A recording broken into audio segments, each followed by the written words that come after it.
One of my big goals with our last short film was to use the camera movement and the camera placement in a way that supported the story. But what does that actually mean? How can we use cinematography in a creative way?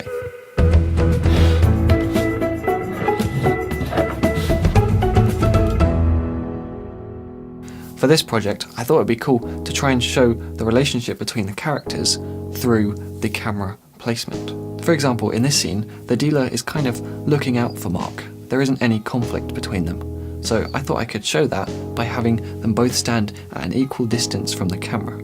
A two-shot, so they are sharing the frame. Whereas in this scene, it's a relationship of aggressive confrontation. So I decided to cover the whole scene in singles. So the characters are separated, opposite each other, rather than equal and sharing the same frame. When we see two brothers talking, they share the frame. Whereas when there's conflict between two characters, we cover it with singles, so they're separated. In theory, the audience might subconsciously recognize this visual pattern and therefore have a better understanding of the relationship between the characters. So it's only natural that for the beginning of the final scene, we had them in opposition, since Mark is going to take revenge. But when he kills the wrong person, that changes something. By the end of the scene, Mark and Connor are for the very first time standing on the same plane. Now both of them have killed, they share the same frame. They have something in common. And for me, that links in with the message of the film, about what revenge really achieves. Now, I should say that this idea of using two shots for equality and singles when there's conflict is not really an established rule. It's not a cinematic convention. It was literally just an idea that I thought could work well for this particular film. And really, that's all you can do.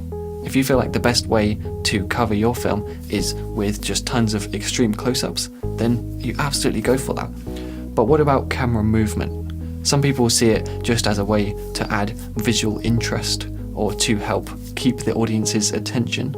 But I personally feel like that's buying a pair of running shoes and expecting them to run a marathon for you. If your film is boring, then it's going to take more than just a couple of crane shots to make it interesting for the audience. So for this short film, I decided to only use camera movement when the main character is moving towards his goal. In scene 1, we're on sticks, because Mark is yet to find his goal. Scene 2 doesn't have our main character in it, so it's still. Plus I felt like at this point Connor has complete control of the situation, and a rock-solid camera helps to show that. In scene 3, the camera does move with Mark, but only after he's heard a vital piece of information that points him towards his goal of getting revenge. In scene 4, he is confronting Connor directly, which is moving towards his goal, so the camera moves too, following with him as he pushes Connor against the wall. But it doesn't take long for Connor to take control and to start threatening him. So from that point onwards, the camera stays relatively still. Mark is no longer making progress. Then on set, JP, our cinematographer, suggested that we shoot this scene handheld, which I thought was a great idea, since it's the one time that Mark visibly expresses his anger, and we felt like a less stable camera helps to show that wild energy that's there in the early stages of revenge.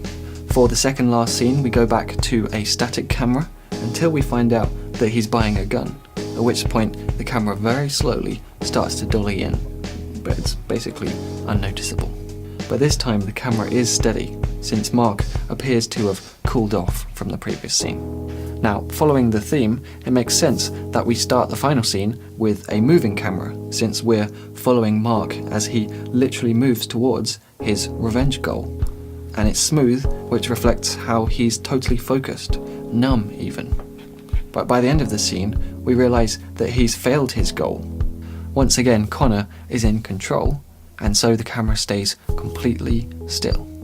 Now, this is just one way that you can approach cinematography. Of course, there are absolutely no rules.